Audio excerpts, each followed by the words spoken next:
lightning, throw thunder in jail. That's bad.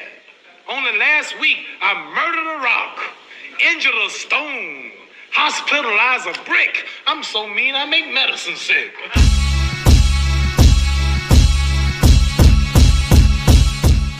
What's up, fight fans? This is Kurt Toville with Counterpunch Boxing News, and I have some new news concerning Frampton. Frampton calls out Anthony Joshua and states that it would be a travesty if he got the opportunity to the straps, to the heavyweight crown, once again over Joseph Parker and Agit Kabayel. And let me counterpunch. I 100% agree. But here is the funny twist to the whole ordeal. AJ feels the same way that you do, Frampton. He feels the same way that you do, because a week and a half ago, he's already made it and went on record stating that, hey, I don't like the idea of putting me ahead of those guys, Joseph Parker and Agit Kabayel. You know, and I think, I don't know if Carl knows that or not, but I think that has been on record. However, since it's been on record, I don't think that that is enough, because regardless of what AJ says and his thoughts on this whole ordeal, I still think it's a matter of politics. And sometimes the politics are better than just one single person speaking out. You know, and I think if AJ feels that way, honestly, he needs to be the one that shuts it down, you know, that makes a decision, you know, that takes a stand. Because a lot of times in boxing, these fights will come up. Let's say Dubois beats Usyk.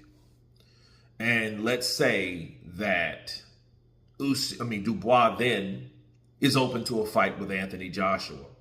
You know, Eddie and Frank are like this now. So a big fight would be AJ versus Dubois, right?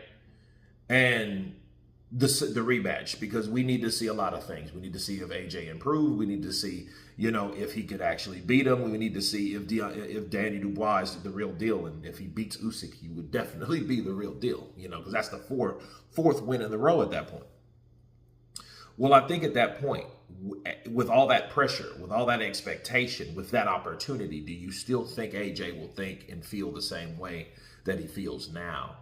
You see what I mean? At that point, he would have to take a stand and say, nope, I'm stepping down. I'm fighting someone else. I'm fighting Wilder or whatever. I'm waiting for the winner of Dave Allen and Wilder to take place so I can fight Wilder. Then I might fight one of those guys. But Agit Kabayel or Joseph Parker deserves the shot over me. That's what he needs to do. He needs to make a stand. You know, so guys like Carl Frampton, you know, have become aware of, like, hey, these guys have worked their ass off to get where they are, and they need the next title shot over someone that is a cash cow, that is the second highest paid, fighter in the league, and his name is AJ. So it's up to AJ to make the stand, and it's a bold stand, because 258 and Eddie Hearn will advise against him not taking the opportunity. You see what I mean? Just like they were against him not going in there for the second time right after his first loss with Danny Dubois. So, you know, they had a pretty big influence on Anthony Joshua's decisions then.